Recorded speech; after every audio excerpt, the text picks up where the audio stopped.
What's good? What's good? It's the one, the only, but what do I know? Boxing coming back at y'all with another one, man. So I definitely, I kind of went on my rant as far as the Jermell Charlo and Canelo Alvarez fight, but I did want to touch on this. All right.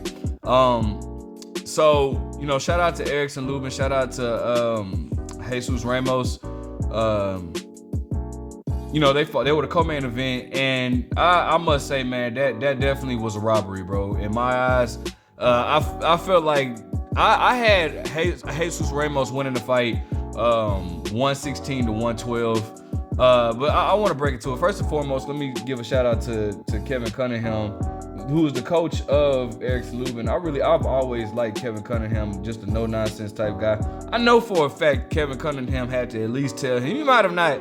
I wouldn't expect him to say it on camera, but he might have said like, "Hey, bro, you got to get your stuff together," because that fight, I'm pretty sure he told him like, "Nah, that was, I don't know if we really won that, bro." But Erickson Lubin, who's a veteran at 154, he's been in there with the likes of Jorge Cota. He's been in there with Jermell Charlo, Ishai Smith. I think he was the only person that actually stopped Ishai Smith. Nathaniel Gallimore, Terrell Goucher, Jason Rosario, Sebastian Fundora, Luis Arias.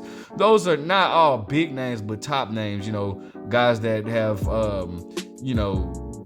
done something. And now, Jesus Ramos. So I've always felt like Erickson Lubin was a very talented fighter, and he obviously wants to smoke with everybody. But the thing about it is, bro, he lost the fight in my eyes, right? Jesus Ramos was able to push Erickson Lubin back, keep him on the ropes, unleash good combinations to the body and up top. Erickson Lubin he was fighting on the ropes, but he wasn't doing enough.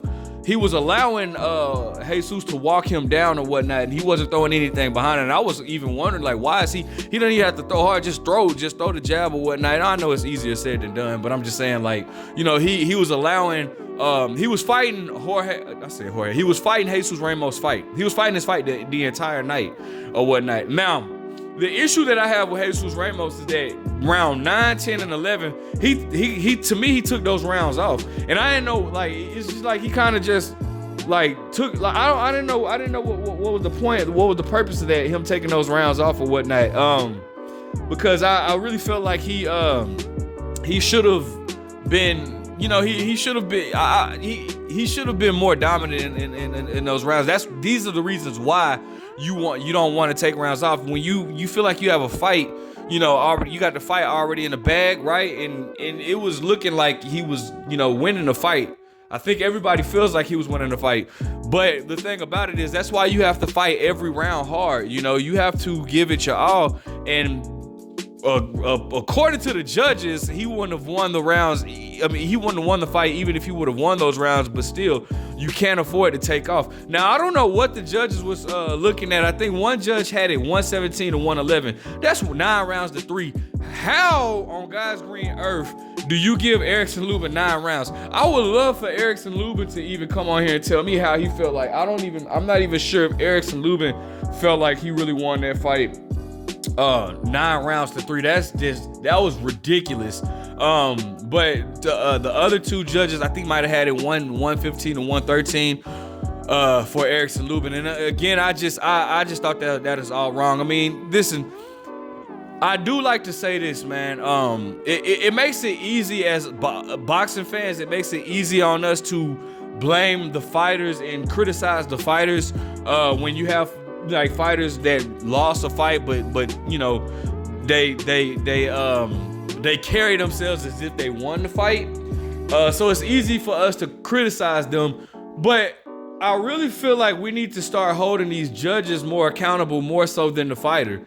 The fighter's just a fighter, the judges are the judges.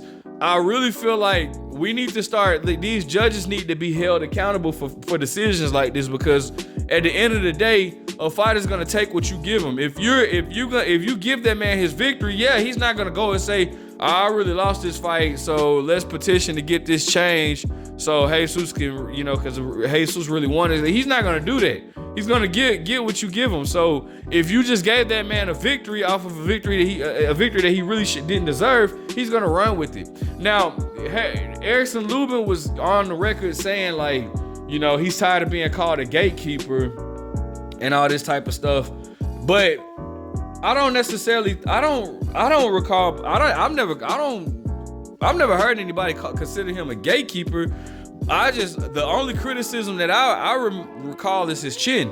Now, he obviously was durable during this fight or whatnot, but performances like this, I don't know what they're trying to like have in line for Erickson. Maybe they're trying to get Erickson to fight Tim Tszyu, maybe. But bro, this wasn't it, bro. Like, I mean, I felt bad for Jesus. You look at Jesus Ramos, and he carried himself very well with the defeat. But you looked at him, you could tell like he wanted to cry. Like, it was just like one of the things. Like, damn, bro. Like he dictated the fight. He fought. He made Erickson Lubin fight at his pace. He pushed Erickson Lubin back. He outlanded Erickson Lubin. Like, you know, what more could he have done besides get a knockout? Like, what more could he have done? Erickson Lubin was fighting on the back foot the whole night. Erickson Lubin didn't want to, Kevin Cunningham was even like telling dude, like, you know, kind of pleading with him, like, bro, you need to win these rounds, bro. But I don't know, man. So now my question is, what happens next, man? Well, as far as Jesus goes, Jesus needs to, he definitely needs to go and watch this fight and look at how he kind of took off and gave Erickson Lubin some rounds that I didn't even think he had to give him. It's not like he was just fatigued. It just looked like he just got complacent with his work and kind of let off, and that's a big no-no. All right, so that was a mistake on Jesus Ramos.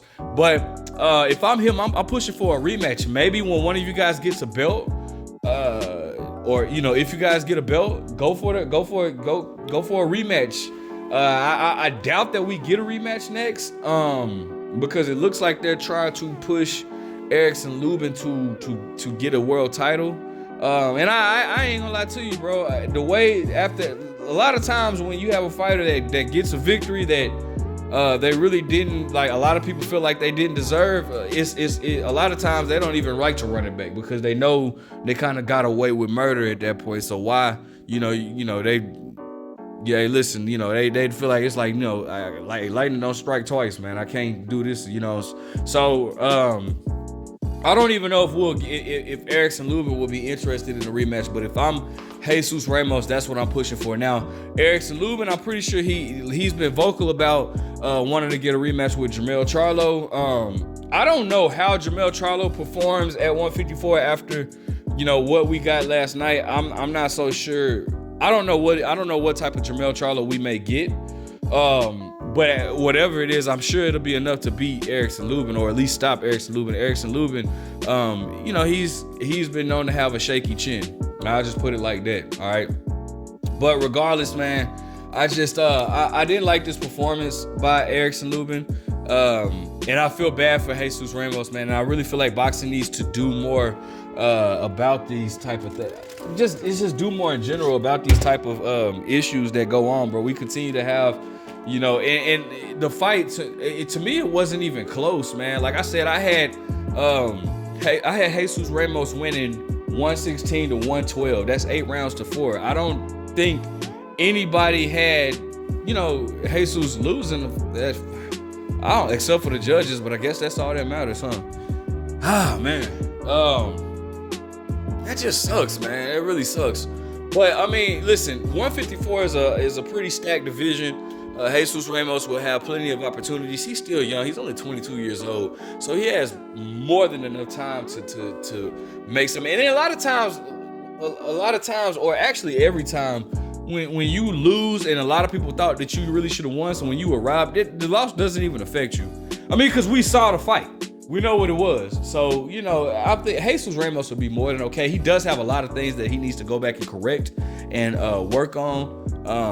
Again, I would love to see him perfect his jab more. I feel like that would have created more shots, more openings. When you have somebody just sitting back on the ropes the way Erickson Lubin was, or fighting off of the ropes the way Erickson Lubin was, you want to at least get behind the measuring stick, which he did a few times. But I'd like to see him. If he would have had a stiffer jab towards Erickson Lubin, I feel like he could have possibly even gotten Erickson Lubin out of there the way Erickson Lubin was fighting. But, it is what it is. Let me know what you guys think. Make sure you guys like, comment, subscribe. Who do you think won the fight? And would you want to see them run it back?